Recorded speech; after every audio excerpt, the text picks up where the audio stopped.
Hello, chess friends, and welcome to this out of Chess channel, and welcome back to the TCEC season 21. So we're following now this very prestigious tournament, and we're following, of course, always the leader of the tournament, which is the Stockfish engine. And it's really incredible what Stockfish is doing now in this new TCEC season, because Stockfish has now 3.5 points out of the possible 4 points, which is really wild when you think about it harder.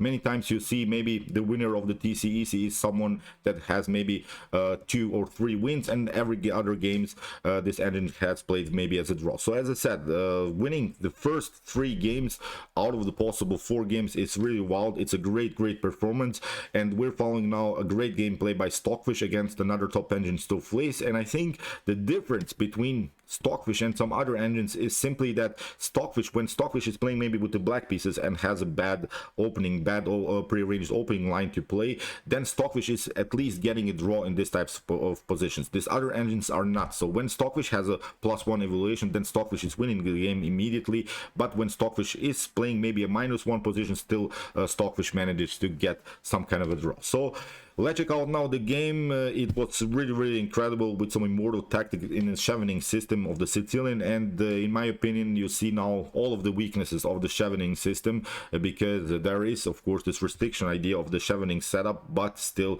Stockfish will play here really brilliant. So the so-called Keres Attack, be prepared. This is simply a brutal attack again by the fish. So here e4 will come of course to that point when the game is not prearranged anymore. So I'll tell you of course till what particular moment the game was prearranged by the organizer. After move e4, c5 still prearranged, knight to f3, d6, d4, c takes d4, knight to d4, knight to f6, knight to c3.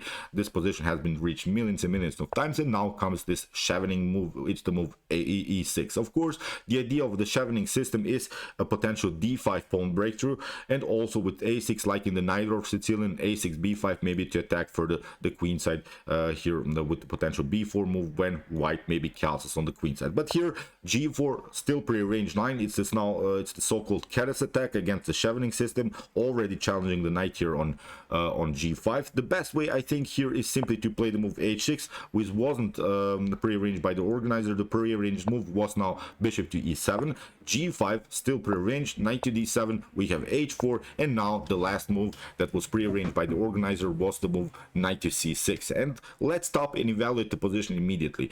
Look at this position.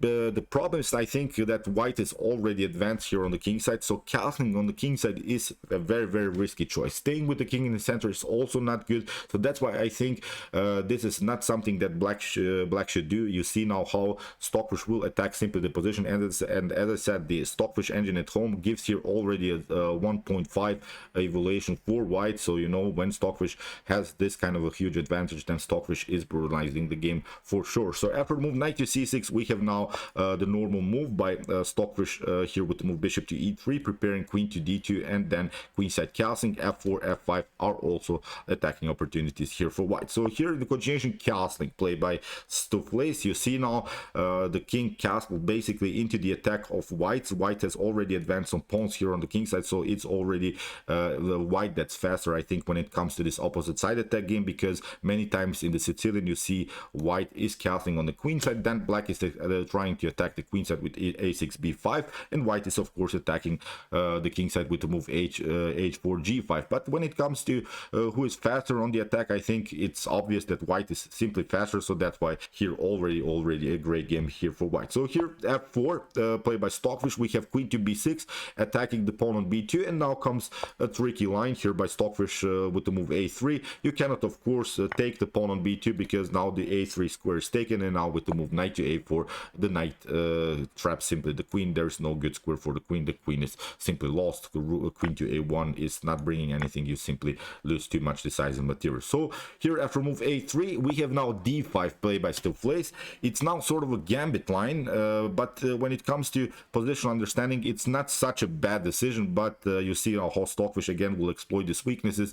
d5 comes of course with the idea, because the king is a little bit too long in the center, stayed a little bit too long in the center, and now with rook to e8, Stoofvlees is trying to attack the king, because what we can notice is that white needs still 2 more tempi in order to secure the king by castling. Queen to d2 or then queenside castling is of course an opportunity, or bishop to g2 and then kingside castling. But I'm not sure if white will really ever castle on the king side here, because you have too many advanced pawns on the king side. So that's why castling king side I think would be a suicide for white. So this although you have a great expansion on the king side, but you have left also some spaces in front of the king. If you castle here, I think black will find great ways to attack this area here. So that's why white should always stay with the king in the center, or castle on the queen side in this types of structure. So here after move d5, we have e takes d5, knight takes d4, bishop to d4, bishop to c5, here bishop to c5, and now knight to c5 played by Stoofvlees, and now Stockfish plays the move queen to d4. Here you cannot take. That was the main issue here of this position. That was the main tactical preparation here by Stoofvlees.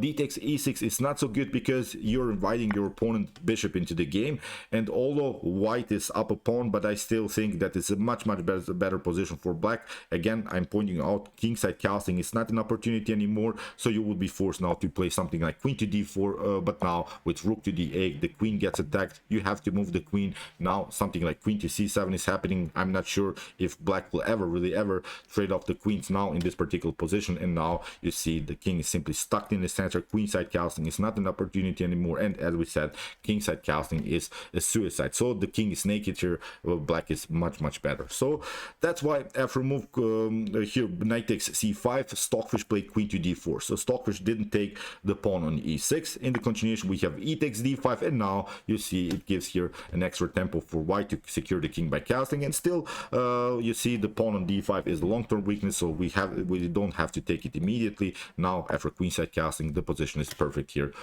for white. So here comes now the critical moment of the game. Here Stoofvlees plays the move bishop to g4, and it seems like a decent idea. We have played an attack against the rook. We're also preventing maybe some ideas to push the pawn on h5. If the rook moves, then we could maybe try bishop to h5 and stop a little bit white's progress here on the king side. But actually white doesn't have to react. Here Stockfish plays of course the move knight to d5. We have queen to a5, and now a great attacking move by Stockfish. It's the move h5, because you cannot take the rook on d1 because you get h6. h6 is the main tactic here. That's something that bothers I think always black here in the continuation of the game.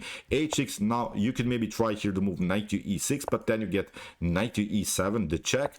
King to h6 has to be played, and now here you get the so-called Anastasia's checkmate with the move h takes g7. You have to take it out, and now after move queen to d1, if you try something like rook to d8, bishop to d3 is happening. You see now the main target is the weak square on h7. Now if you try h5, we'll simply sacrifice. Rook takes h5, knight to h5, queen to h5, king to g7, and now queen to h6 is checkmate.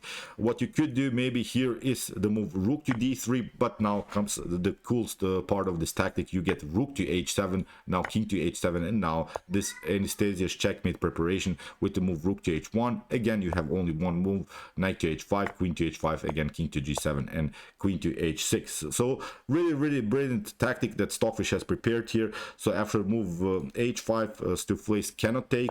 Here in the continuation, knight to e6 was played, and now Stockfish simply proceeds with the move queen to e5.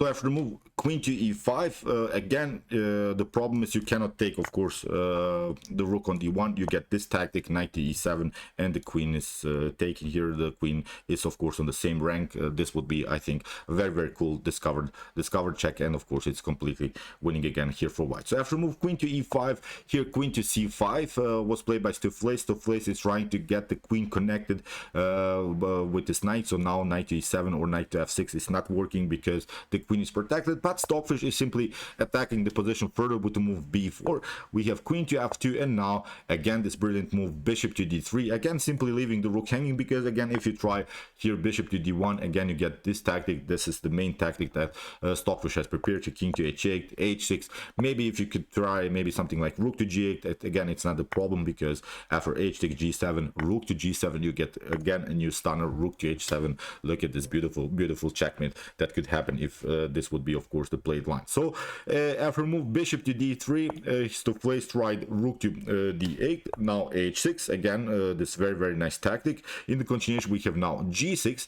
If you try something like rook to d5 to maybe undermine the pressure a little bit, it's not a problem. You get this stunner, bishop to h7. Let's see how dynamic this position is, really with some beautiful tactics. Now if you try to take, of course, with the move king to h7, then you get h takes g7. You have to move the king to g8, and now with the move rook to h8, it's simply game over. If you try instead of this move bishop king takes h7, if you try king to h8, then you get simply again h takes g7. You have to take with knight to g7, but now bishop to g6, of course, a beautiful discovered attack. You have only one move, king to g8, and now bishop to f7 would be the winning continuation. Now king to f7, now queen to d5. You can only cover, of course, with bishop to e6, but now queen to b7. You see the rook is hanging, so you would be forced to play king to g6 because you don't want to get the king on the 8th rank, because queen takes a8 comes with a check. After move king to g6, queen to e4, here bishop to f5, now rook to h6. Look at this, how beautiful this position is. King to f7, now rook to f6, again a new beautiful check, king to g8, and now again this idea, queen takes a8. You have only one square, and now rook to h6 is checkmate. I'm showing you, of course, this very nice tactics that could happen, of course, in the continuation of the game. This wasn't played in the game, but I wanted to point you out how dangerous really this position is. We have to remove h6. You see also the tactic here with the move bishop to h7. It's really wild. So that's why here g6 was played, but now you're weakening a little bit too much your dark squares. Now knight to e7, again this very important check. After move king to f8, now comes a new stunner, knight to g6 here by Stockfish.